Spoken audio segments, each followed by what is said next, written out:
우리는 지금 계속 마태복음을 보고 있습니다. 오늘 마태복음 22장 하반절 말씀인데, 이 말씀을 준비하면서 여러 가지 생각을 해봤어요. 여러분 그 모든 사람이 예외 없이 동일하게 하는 것들이 어떤 것이 있을까요? 인간이라면, 사람이라면 모두가 하는 일, 뭐 수많은 것들이 있겠죠. 뭐 밥을 먹는 것 모든 사람이 하는 일입니다. 잠을 자는 것 뭐 모든 사람이 하는 거죠. 뭐 우리가 감정을 갖고 있기 때문에 울고 웃고 화내고 이러한 것들도 모든 사람들이 가지고 있는 공통된 일들이고 반응일 겁니다. 근데 오늘 말씀을 준비하면서 이 사랑이라는 것도 인간이라면 모든 사람이 가지고 있고 또 경험하는 것인 것 같아요. 사랑하고 사랑받는 건 경험을 안 해본 사람은 없는 것 같습니다. 여러분도 그런 경험들이 다 있으실 거예요. 그래서 수많은 뭐 시, 소설, 뭐 노래, 영화, 드라마 보면 사랑이 주제가 아닌 것은 거의 없는 것 같아요. 그만큼 모든 사람들의 공통된 관심사 또 공통된 경험들이 있기 때문에 공감을 불러일으키는 것 같습니다. 우리는 태어나자마자 부모님의 사랑을 받죠. 부모님의 사랑으로 태어나자마자 부모님의 극진한 그 사랑과 관심을 받습니다. 그리고 태어나면서도 또 우리 안에 그 부모님을 향한 사랑이 있어요. 특히 어린아이는 엄마의 사랑을 받을 뿐만 아니라 전적으로 그 사랑을 믿고 신뢰하게 되죠. 부모와 눈을 마주치고 부모의 표정과 부모의 말 한마디 한마디를 굉장히 집중해서 사랑과 애정으로 그 아이는 부모의 이야기와 또 표정들을 듣습니다.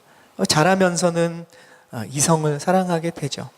그리고 또 배우자를 만나서는 그 배우자를 사랑하게 됩니다. 그리고 사랑의 결실로 자녀를 낳게 되면 그 자녀를 부모는 엄청나게 사랑하게 되죠. 이렇게 사랑하고 사랑받는 것은, 이 사랑이라는 것은 모두가 예외 없이 사람들이 경험하고 하는 것입니다. 뿐만 아니라 우리는 우리의 일상에서도의 그러한 사랑이 경험하고 사랑하는 것처럼 사랑을 통해서 우리는 하나님을 알 수 있습니다.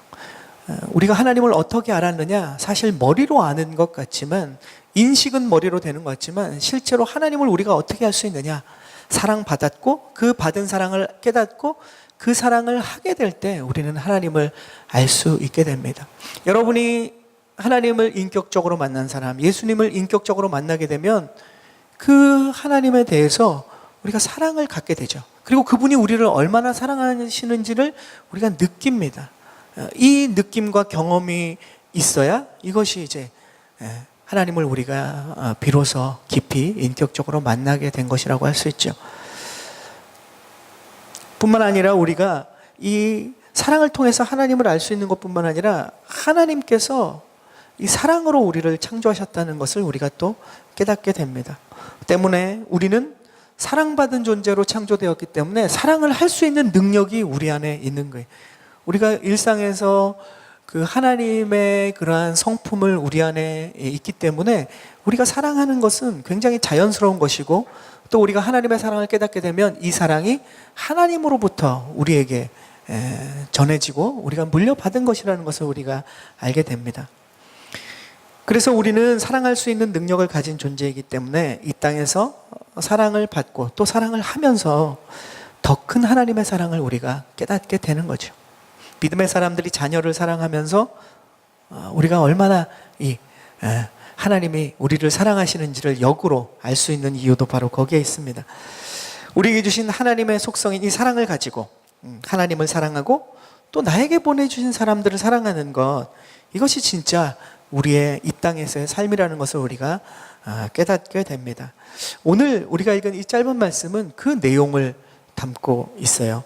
우리 34절부터 36절까지의 말씀을 우리 한 목소리로 한번 읽어보겠습니다. 34절부터 36절까지의 말씀인데요, 예수께서 사두개파 사람들의 말문을 막으셨다는 소문을 듣고 바리새파 사람들이 함께 모였습니다. 그들 가운데 율법교사 한 사람이 예수를 시험하려고 질문을 던졌습니다. 선생님, 율법 가운데 어느 것이 가장 중요한 계명입니까? 자, 사두페 사람들이 지금 보면 예수님을 함정에 빠뜨리려고 질문을 했었어요. 그런데 예수님께서는 오히려 이 사두개인들이 이야기하는 질문을 가지고 역으로 그들의 어리석음을 예수님이 말씀을 통해서 깨닫게 합니다. 그러니까 사두개파 사람들이 이제 창피를 당한 거죠. 그래서 오늘 말씀의 34절에 그 시작이 있는 거예요. 자기들끼리 모여서는 도저히 자기들의 지혜와 아이디어로 예수님을 이 말씀을 반박하고 예수님을 올무에 빠뜨리는 게 너무너무 힘드니까 오늘 보니까 사두개파 사람들이 뭘 하냐면 바리새파 사람들과 함께 연합전선을 펴서 지혜를 모아서 예수님을 이제 곤경에 빠뜨리려고 했다. 이렇게 오늘 말씀은 하고 있습니다. 원래 이 사두개파 사람들하고 바리새파 사람들은 물과 기름 같은 사이입니다. 서로 앙숙이에요. 요즘으로 치면 뭐 여당과 야당, 또 친일파와 옛날에 이 독립운동가 이와 같은 사람들이에요. 왜냐하면 사두개인들은 그 당시에 로마 점령하에 있는 유대인들에게 있어서 친로마 사람들입니다. 그리고 굉장히 현실주의자예요. 그리고 세상에 이 로마와 같이 함께 연합해서 그 권세를 얻고 있었던 그런 사람들이 사두개파 사람들입니다. 반면에 바리새인들은 어떻습니까? 경건주의자고 민족주의자고 독립을 원하는 사람들이고 경건주의자였던 사람들이에요. 그러니까 완전히 이 사두개파 사람들과 바리새파 사람들은 사실은 함께 뭔가를 도모할 수 없는 사람들인데 지금 함께 힘을 모았다라고 성경은 이야기합니다. 이유는 무엇입니까? 공공의 적이 생긴 거잖아요. 바로 예수님. 자신들이 이 유대인들 사이에서 기득권을 누리고 존경을 받고 관심을 받고 있었는데 그 모든 관심들이 지금 예수님 한 분께로 맞춰지고 있습니다. 그분이 진리이시고 사랑이시고 사람들을 사랑하시고 회복하시고 구원의 하나님의 이 복음을 진리를 전파하고 있으니까 당연히 사람들의 마음과 관심이 예수님께로 갈 수밖에 없잖아요.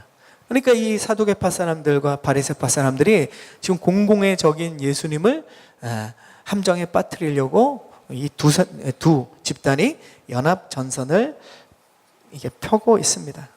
오늘 왜 그들이 지금 질문을 예수님께 하느냐? 오늘 읽은 말씀에 보니까 예수를 시험하려고 이렇게 얘기합니다. 진리가 궁금하고 진리가 갈급한 것이 아니라 예수님을 시험하려고 지금 질문을 하고 있습니다. 우리가 신앙생활을 할 때 또 말씀을 볼 때도 하나님이 우리에게 주신 이 진리의 말씀에 갈급한 심령으로 말씀을 보려고 할 때는 하나님의 그 놀라운 은혜와 깨달음이 있지만 이렇게 자신들의 욕심과 탐욕을 목적으로 말씀을 볼 때는 이것은 하나님의 말씀을 통해서도 하나님의 음성을 들을 수가 없는 거예요. 의도가 중요한 겁니다. 이들은 지금 예수를 시험하려고 이 질문을 합니다. 본문에 나오는 질문이 뭐냐? 선생님, 율법 가운데 어느 것이 가장 중요합니까? 이렇게 물어봅니다. 율법 가운데 어느 것이 가장 중요하냐? 율법사가 물어보고 있어요. 뭐 다른 우리가 성경에 보면 서기관으로 나오는 이 율법을 연구하는 사람, 또 쉽게 얘기하면 랍비라고 불리는 사람들이 이 질문을 하고 있는 겁니다. 사실 율법 가운데 어느 것이 가장 중요하냐? 이것은 서기관들, 율법사들, 랍비들이 모이면 대화를 하는 중요한 주제 중에 하나였다고 합니다. 왜냐하면 율법 중에는 뭐 우리가 여러분도 들으셨겠지만 율법의 내용들은 다 모르지만 율법이 엄청나게 세부 사항이 많고 또 그거에 대한 적용 사항도 얘기하자면 너무 많다는 것을 알고 계실 겁니다. 율법에 보면 유대 사람들 중에 율법에서 가장 실천해야 되는 중요한 사항을 248개 조항이 있다고 합니다. 248개 조항이 꼭 지켜야 되는 사항들, 그런 게 있대요. 왜냐하면 유대인들은 또 자신들의 우리도 그렇지만 몸의 전체 기관을 248개로 나누었다고 합니다. 우리도 여기 의사분 계시겠지만 몸의 기관을 수없이 나눌 수 있겠지만 유대인들의 사회에서는 248개의 몸의 기관이 있다고 해요. 그러니까 율법을 정할 때 지켜야 되는 가장 필수적인 조항들을 248개를 자기들이 정한 거죠. 그러니까 온몸의 기관들이 모두 다 빠짐없이 있어야 우리의 몸이 완성되는 것처럼 이 248개 조항을 완전히 지켜야 온전한 유대인으로 또 온전한 하나님의 사람이라고 그들은 생각한 거죠. 그리고 또 율법 중에 반드시 금지해야 되는 상황, 이거는 절대 하면 안 된다, 이런 조항들은 365개입니다. 더 많죠. 하면 안 되는 조항. 365라는 단어는 우리가 잘 아는 것처럼 날마다 그들이 거룩을 지키기 위해서 하면 안 되는 그런 조항들인 거예요. 그러니까 언제나 반드시 이러한 부분들은 하지 말아야 될 조항들을 그들이 만들었습니다. 합치면 613개가 되겠죠. 이 613은 무엇을 의미하느냐? 10계명의 그 히브리어 글자들을 다 합치면 이것이 613개라고 합니다. 유대인들에게 있어서 수는, 숫자라는 것은 단지 우리가 어떤 세많은 숫자의 의미가 아니라 영적인 의미와 그들이 가지고 있는 유대교의 신앙관과 다 연결되어 있는 거예요. 지금 이 얘기는 한마디로 얘기하면 뭡니까? 그들이 만든 율법의 조항들, 랍비들이 정한 그 조항들은 우리가 날마다 모든 시간마다 우리의 몸이 모든 집중해서 뭘 해야 되면 지켜야 할 수많은 것들과 이것은 절대로 하지 않아야 되는 그러한 것들을 지켜야 되는 그러한 율법 조항으로 가득 차 있는 거예요. 그러니까 이것을 어떻게 인간의 노력과 인간의 의지와 인간의 힘으로 지켜낼 수 있겠습니까? 그러니까 그들이 모이면 맨날 무엇이 더 중요한 조항이냐, 다 못 지킬 것 같은데 그러면 어떤 것도 우선순위로 우리가 지켜야 되느냐, 이런 것들이 굉장히 이제 논쟁거리였죠. 이들이 지금 예수님께 그 질문하고 있습니다. 그 수많은 율법 중에 무엇이 가장 으뜸되는 율법입니까? 무엇을 가장 먼저 지켜야 합니까? 이렇게 물어보는 거죠. 자, 이것은 율법사들 사이에서도 어려운 질문이에요. 예수님이 지금 이 질문을 받았습니다. 그들의 계획은 예수님을 시험에 빠뜨리기 위해서 이 질문을 했다라고 얘기하지만 예수님께서는 이 질문에 대한 대답을 통해서 그들에게뿐만 아니라 이 말씀을 보고 있는 저와 여러분에게도 모든 믿음의 사람들에게 있어서 참된 진리의 핵심을 오늘 말씀하고 있습니다. 우리가 너무 잘 아는 본문 내용이죠. 우리 37절부터 40절까지 말씀을 읽어보겠습니다. 37절부터 40절까지 시작. 예수께서 대답하셨습니다. 내 마음을 당하고 내 생명을 다하고 내 뜻을 다해 주 내 하나님을 사랑하여라. 이것이 가장 중요하고 으뜸되는 계명이다. 그리고 둘째 계명도 이와 같다. 내 이웃을 내 몸처럼 사랑하여라. 모든 율법과 예언자들의 말씀이 이 두 계명에서 나온 것이다. 아멘. 자, 예수님은 오늘 두 가지 계명을 말씀하십니다. 사랑의 두 계명. 오늘 말씀의 제목처럼 두 가지 계명이에요. 하나는 뭐냐? 우리가 너무 잘 아는 계명이죠. 우리의 모든 것을 다해서 하나님을 사랑하라. 유대인들은 이 내용을 너무 잘 알고 있어요. 그들은 쉐마라고 해서 그들이 회당에서 또 그리고 성전에서 그들이 날마다 입버릇처럼 하던 것이 자신의 모든 것을 다해서 하나님을 사랑하라. 어떻게 보면 유대인들이 들었을 땐 너무 당연한 말씀을 예수님이 하고 있는 거죠. 그리고 예수님께서는 그런데 또 한 가지를 이야기했어요. 그 말씀이 내 이웃을 내 몸처럼 사랑하라. 그러면서 이 둘째 계명도 첫째 계명과 똑같다. 첫째 계명만큼이나 중요하다라고 얘기를 하시는 거죠.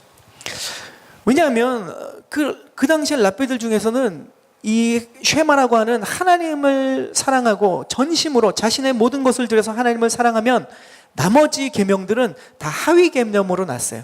그렇게 중요하지 않아요. 다른 계명들을 어길지라도 설사 하나님을 내가 열심히 사랑하면 그 밑에 것들은 다 어떻게 보면 메이크업이 되는 것처럼 용서가 되는 것처럼 그들은 가르치고 있었습니다. 그러니까 내가 하나님을 사랑한다고 말하고 사람들에게 보이는 하나님을 예배하는 외적인 것들을 다 하면서 부모를 공경하지 않고 마음대로 하고 또 주변의 사람들을 핍박하고 자신의 욕심을 위해서 뭔가를 하더라도 내가 하나님을 위해 전심을 다해서 사랑하는 예배 모습이나 그런 것들이 있으면 그런 것들이 다 용서받는다고 생각을 했던 거죠. 사실 우리가 복음을 알고 있으면 오늘 예수님이 하시는 말씀을 보면 이것은 말도 안 되는 얘기죠. 그런데 가끔 우리도 신앙생활을 하고 교회를 다니는 분들 중에 보면 그것이 우리 안에 젖어 있는 그런 사람들을 만나게 됩니다. 뭐냐 하면 내가 교회에 와서는 열심히 봉사하고 교회에 와서는 헌금 생활 잘하고 교회에서는 직분을 얻어서 뭔가 열심히 하는데 세상 나가서는 세상 사람보다 더 나쁜 짓을 하고 더 편법을 행하고 그리스도인의 모습이 보이지 않는, 그래도 내가 열심히 하나님을 위해서 교회에서 봉사하고 내 위치가 목회자인데, 내 위치가 사역자인데, 그리고 내가 교회에서 주일날은 열심히 남들보다 더 섬기는데, 그러면 내 삶에서의 그러한 말씀대로 살지 않는 모든 것들이 다 메이크업 된다고 생각하는 사람들이죠.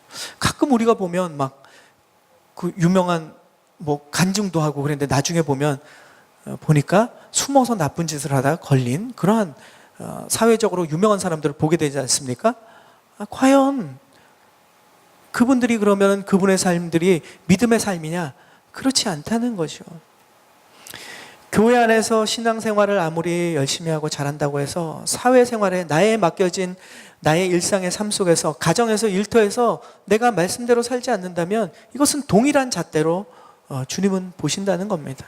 오늘 말씀도 그렇죠. 하나님을 사랑하는 것과 이웃을 사랑하는 것이 별개가 아니라는 거예요. 어떤 것이 더 중요하고 덜 중요한 것이 없다라고 주님은 얘기합니다. 첫 번째, 하나님을 온전히 사랑해라. 그리고 두 번째 계명이 있는데 이것은 첫 번째 계명하고 똑같다. 그것이 뭐냐? 네 이웃을 내 몸처럼 사랑하라. 이것이 예수님의 말씀입니다. 그러니까 내용상으로 보면 하나님의 사랑과 이웃 사랑은 분리될 수 없는 거예요. 별개의 것이 아니라는 겁니다. 하나님을 사랑한다고 하고 이 이웃 사랑이라는 이 두 번째 계명은 1번과 2번이 아니라 오늘 주님의 말씀의 핵심은 이 두 가지가 하나라는 거예요. 하나님을 사랑하는 것과 내 주변에 나에게 보내주신 주님이 보내주신 사람들을 사랑하는 것은 하나라는 겁니다.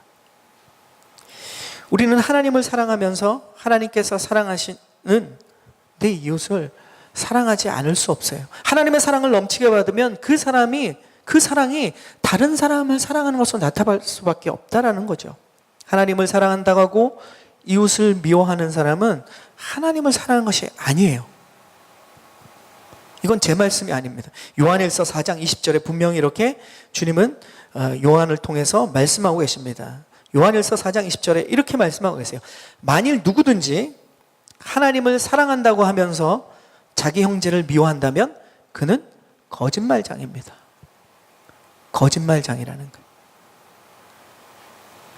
보이는 자기 형제를 사랑하지 않는 사람이 보이지 않는 하나님을 사랑할 수 없습니다. 보이는 내 주변의 사람을 사랑하지 못하면서 어떻게 하나님을 사랑할 수 있냐는 거죠. 내가 하나님을 사랑한다고 하면서 예배를 드리고 열심히 신앙생활을 한다고 하면서 나에게 가장 가까운 나의 가족이나 나의 형제들이나 또 나의 일터의 사람들이나 교회 성도들, 내가 함께 믿음 생활하는 사람들을 내가 미워하고 증오하고 있다면 하나님을 사랑하는 것이 아니다라는 거예요. 누가 얘기한 얘기가 아니라 성경이 하나님이 그 말씀을 하고 계시는 거예요. 이것은 우리에게 굉장히 부담스럽고도 무서운 말씀이지만 한편으로 생각하면 하나님의 사랑을 우리가 기억할 때 이웃을 사랑하고 내 주변의 사람들을 사랑하는 게 어렵지 않다는 거예요. 내 개념과 내 욕심과 내 힘으로 사랑하려고 하니까 안 되는 거죠. 하나님의 사랑을 우리가 끊임없이 기억하고 그 사랑을 의지할 때 우리는 그 사랑으로 오히려 내가 할 수 없었던 내 주변의 사람들을 사랑할 수 있다는 게 이게 얼마나 놀라운 능력이고 놀라운 기적입니까? 여러분 말씀 들으면서 기대감이 생기세요? 아니면 그건 더 싫어? 이런 생각이 드세요? 성령 하나님께서 여러분의 양심을 통해서 하시는 말씀을 들으십시오. 이 말씀은 우리에게 기대가 되는 거예요. 내 힘으로 할 수 없는 거예요. 죽어도 못해요. 그런데 하나님이 그 일을 하시겠다는 거예요. 이게 얼마나 놀라운 복음입니까? 그리고 여기서부터 우리에게 능력이 나타나는 거예요. 우리는 우리가 할 수 있고 우리가 하는 것들에 관심을 갖게 해서 우리의 캐파를 누리려고 하지만 성경은, 말씀은, 하나님은 끊임없이 우리에게 우리가 할 수 없는 것을 인정하고 하나님 앞에 그것을 내어드릴 때 하나님이 하시는 것들을 보여주시는 거예요. 그럴 때 진짜 놀라운 기적과 능력을 우리 안에 체험하는 것 아닙니까? 병이 낫고 내 안 풀리던 문제가 해결되는 것이 진짜 하나님의 놀라운 기적이 아니라 그것은 기적의 드러나는 현상이에요. 어떻게 보면 작은 기적입니다. 진짜 기적은 내가 이전에 경험할 수도 없었고 내 힘으로 결코 포기해버렸던 일들이 내 안에서 하나님이 나를 통해서 하실 때 이게 진짜 기적 아니겠습니까? 우리는 이것을 기대해야 됩니다. 결국 하나님의 사랑과 이웃 사랑이라는 이 두 계명은 모든 계명 중에 으뜸이라고 말씀하셨지만 또 모든 개념을 다 통합하는 거예요. 그 모든 개념을 하나로 묶는 개념, 하나로 묶는 계명, 그것이 바로 하나님 사랑과 이웃 사랑이라는 거예요. 이것은 또 사실은 우리가 말씀 안에서 계명 안에서 뿐이겠습니까? 사랑은 세상 모든 것을 또한 하나로 묶는 계명이라고 생각합니다. 모든 계명을 묶는 것이 사랑일 뿐만 아니라 세상 모든 것을 묶는 것도 바로 사랑이라는 계명 안에 다 포함된다는 거예요. 왜냐? 하나님께서는 이 모든 만물을 사랑으로 창조하셨어요. 하나님이 그냥 우리가 살고 있는 이 온 만물을 그냥 기분 내키는 대로 막 만드신 분이 아니에요. 하나님께서는 오늘 우리가 창세기를 보면 알지만 하나님이 이 세상을 사랑하시고 사랑으로 창조하셨습니다. 그리고 완전한 사랑이신 하나님께서 창조된 모든 만물들을 보시면서 보시기에 좋았더라, 토부, 선하다, 이 모든 내용 안에는 결국은 하나님이 이 세상을 창조하시고 이 세상을 자신이 사랑하신 대로 창조하시고 그 사랑에 적합하고 마음에 쏙 든다라는 얘기예요. 하나님이 이 세상을 사랑으로 창조하셨다면 결국 이 세상을 묶는 것은 하나님의 사랑이죠. 우리가 하나님의 사랑을 받으면 또 하나님을 경험하면 이런 경험들 하지 않습니까? 세상에 내가 그냥 익숙했던 것들이 얼마나 멋있고 아름답게 보이고 그 풀 한 폭의 나무 하나, 새 하나가 왜 이렇게 사랑스러운지 탁 하나님을 인격적으로 경험하고 그 거듭날 때 그 경험들에 보면 그 얘기들이 꼭 나오지 않습니까? 여러분의 경험 중에도 많죠. 근데 안타까운 것은 저도 그렇지만 그게 날마다 되지 않는 거예요. 그땐 너무 진짜 사랑스럽고 모든 보는 사람마다 막 다 사랑스럽고 막 만물이 다 사랑스러운데 이게 얼마 가지 못하는 게 우리의 참 안타까움입니다.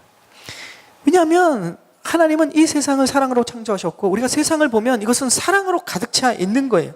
그래서 우리가 세상을 살아갈 때도 사실 우리가 상황이 굉장히 복잡합니다. 우리의 삶도 생각도 복잡해요. 우리가 그리고 우리가 그래서 우리의 가진 경험과 생각과 이성을 가지고 그것을 결정하기가 너무 어려울 때가 많죠. 그것이 저와 여러분의 고민이기도 하고 기도 제목이기도 해요. 상담을 하면 그 고민들을 이야기하십니다. 그런데 오늘 말씀에 비춰본다면 마치 예수님 당시의 유대인들처럼 계명이 너무 많아서 뭘 먼저 지켜야 될지 다 지킬 수는 없고 어떤 것을 기준으로 행동할지 모르는 것과 같습니다. 그런데 우리가 이 세상의 모든 이 복잡한 일들 속에서 선택하고 중요시 여기고 무엇을 붙잡아야 되느냐에서 우리가 눈에 보이는 환경들에서 그것에 관심을 가지면 어떤 것을 선택해야 될지가 모를 때가 많아요. 그런데 얘기한 것처럼 하나님이 이 모든 세상을 사랑으로 창조하셨단 말이죠.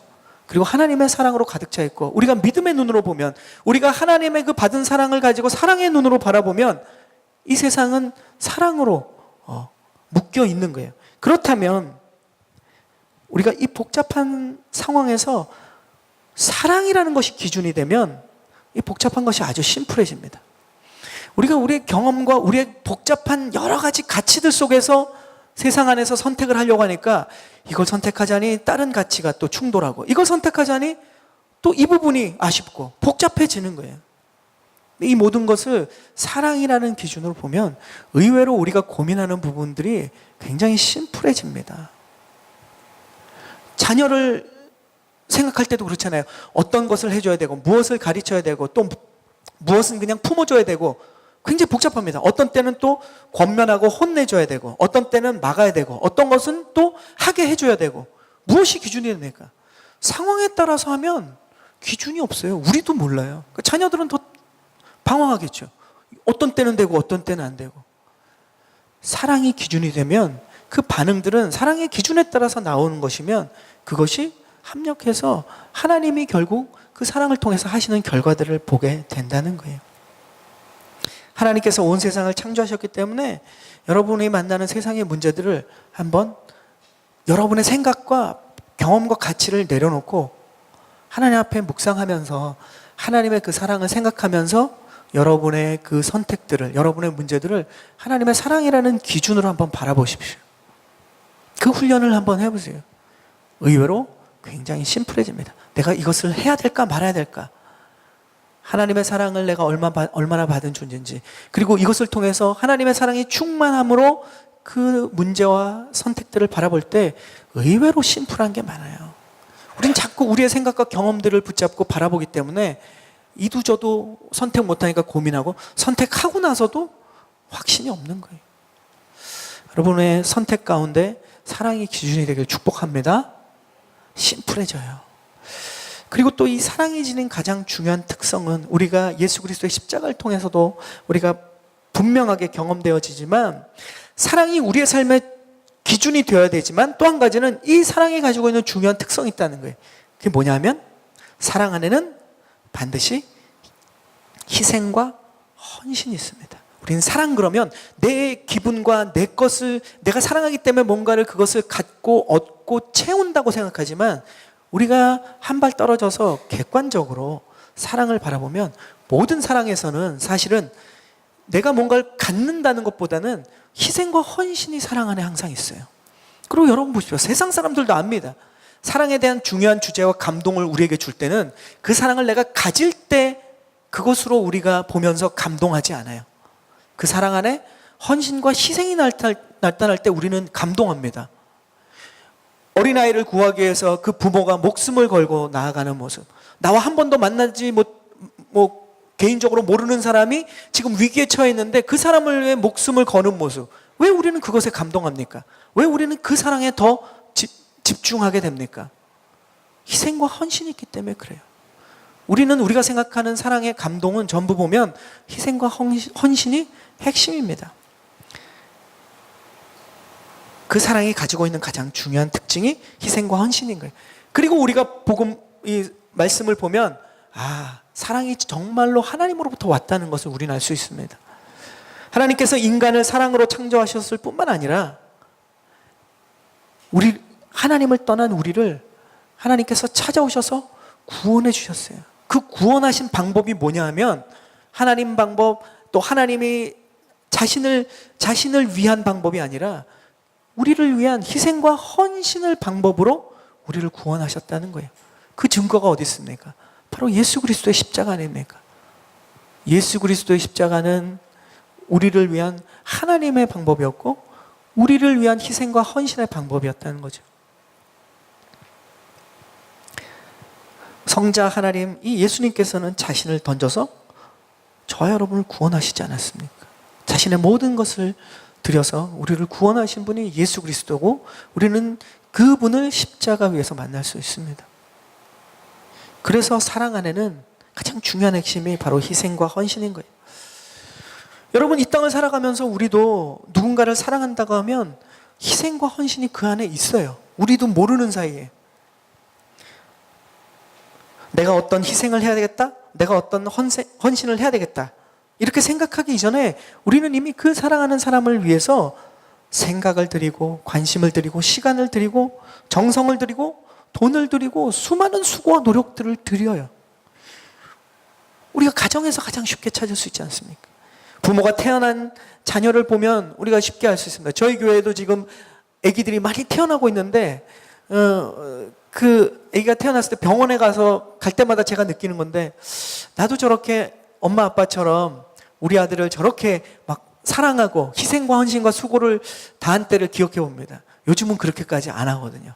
여러분도 경험해 보셨겠지만 처음 태어났을 때 하나님이 초인적인 사랑과 그 하나님의 사랑을 부모들에게 주지 않습니까?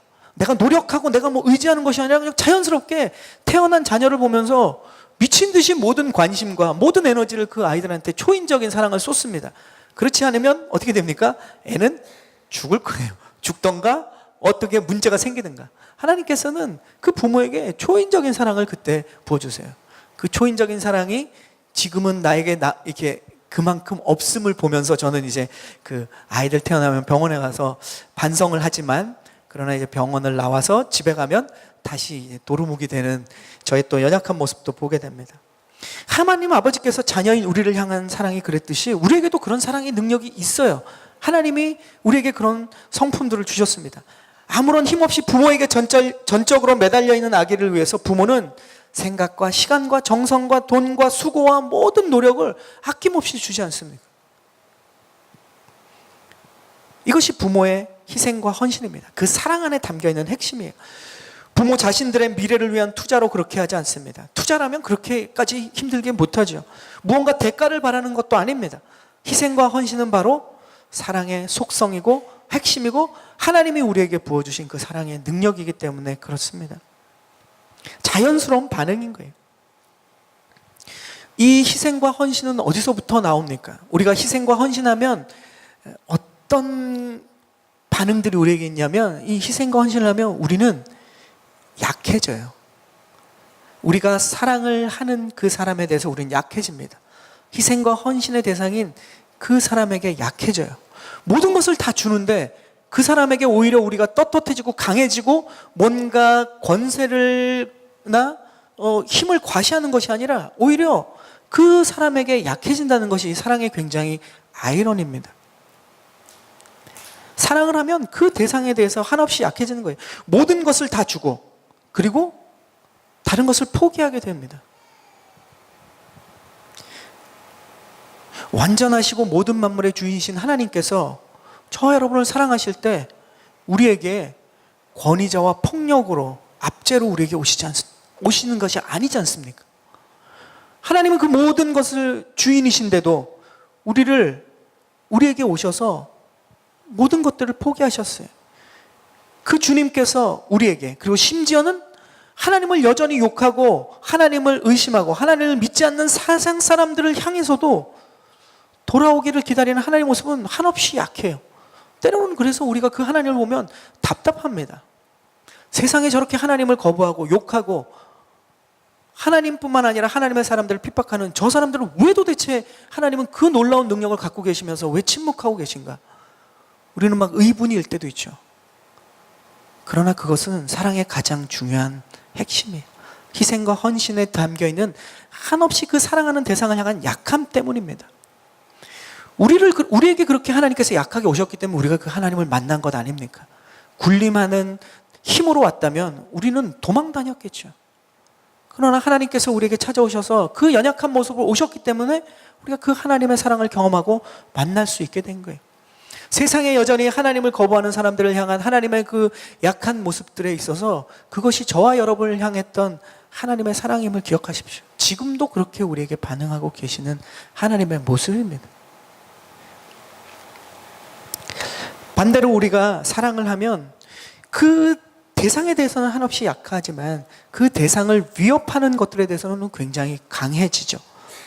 그래서 사랑하는 사람은 그 사랑받고 있는 사람을 위해서 놀라운 힘을 발휘하게 됩니다.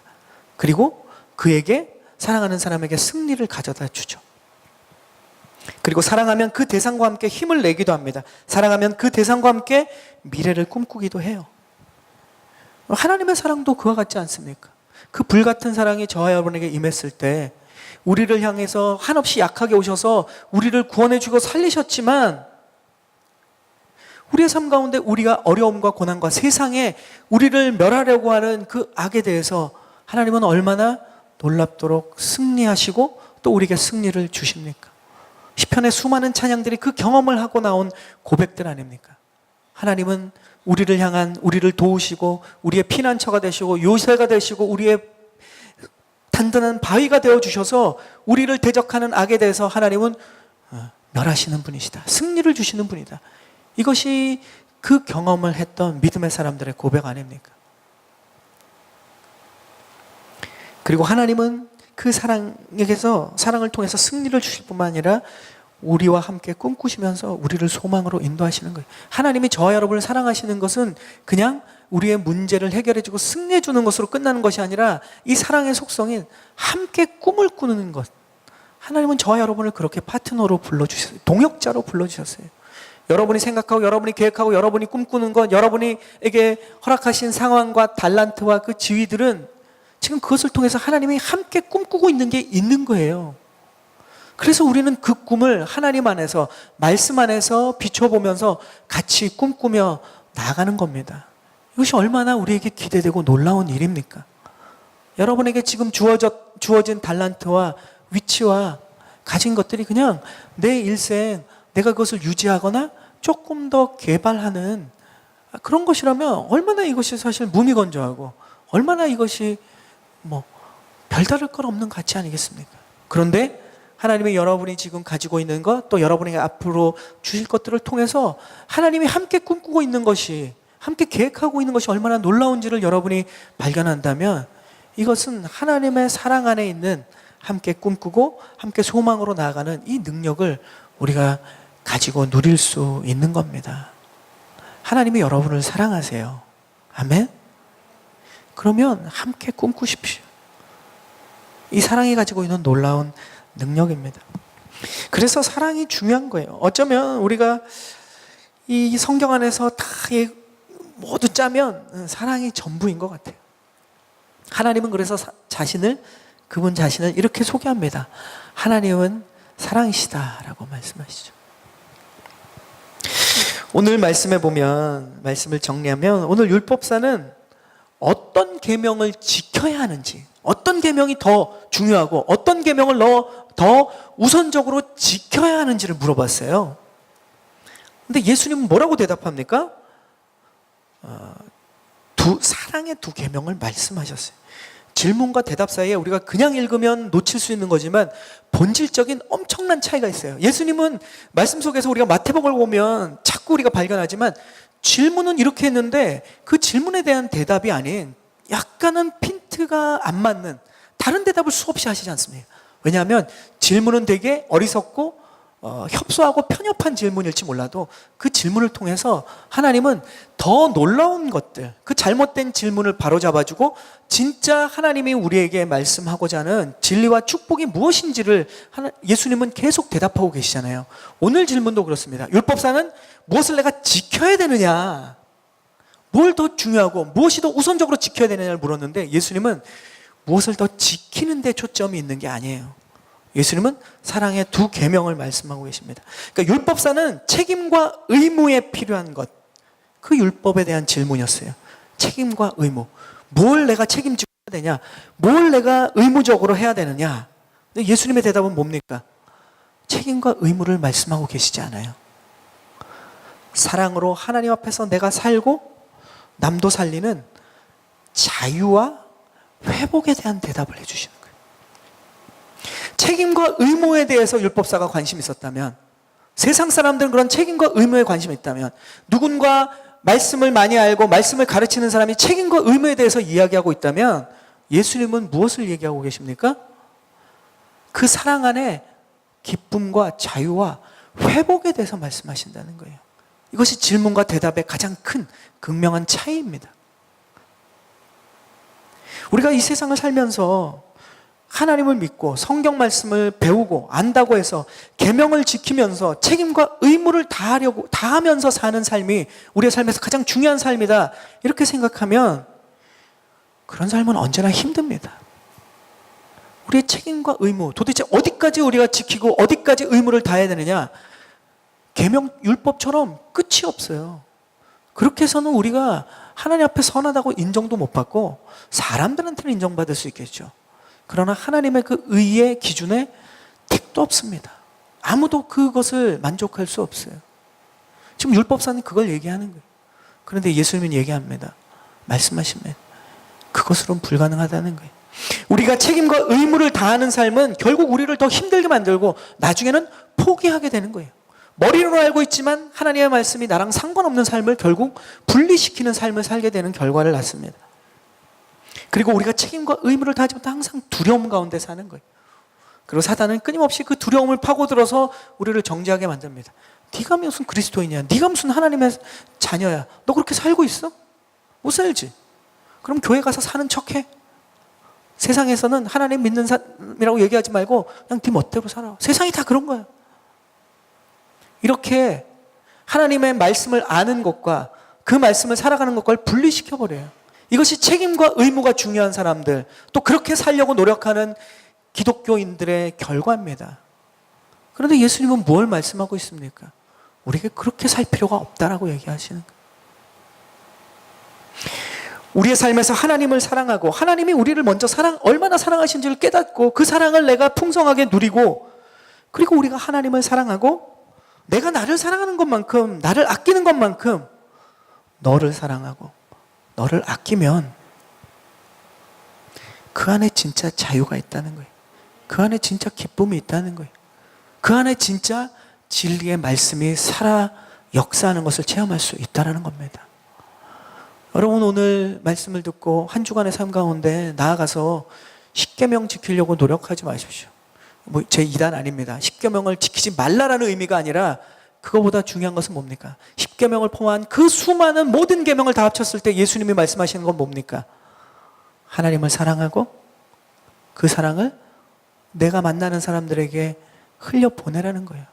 그거면 모든 계명을 다 묻고 그것을 통해서 하나님이 주시는 진정한 자유와 기쁨을 누릴 수 있다라고 말씀하십니다. 그러면 얼마나 말씀이, 진리가 얼마나 심플하고 얼마나 우리의 삶에서 간단한 겁니까? 안 그러면 여러분, 율법들을 외우기도 힘들어 죽겠는데, 기억하기도 힘들어 죽겠는데, 여러분의 삶에서 뭐는 되고 뭐는 안 되고 그것을 계속 여러분의 삶에서 적용하려고 하면 불가능한 일들이 일어나는 거예요. 네, 복음의 빛이 비춰집니다. 우리는 하나님이 우리에게 주신 그 사랑을 받고 누리고 그것을 우리의 삶의 자리에 흘려보내면 그것이면 완전하다는 거예요. 그것이면 충분하다는 거예요. 여러분, 하나님의 말씀을 알고 믿고 그 사랑의 하나님을 여러분이 체험하고 살아가신다면 무엇을 하면서 살 것입니까? 율법과 계명처럼 지키기 힘드니까 포기하고 우리의 삶의 자리에서 세상의 그 흐름대로 그대로 살고 교회에 와서는 누구보다 율법과 계명을 더 지키는 사람처럼 우리가 겉모습을 보일 겁니까? 그것은 율법사와 그 당시에 사람들의 생각이에요. 주님은 사랑의 이 계명을 우리에게 말씀하십니다. 이 계명을 통해서 저와 여러분이 놀라운 회복과 변화와 자유와 기쁨을 누리기를 주님의 이름으로 축원합니다. 아멘.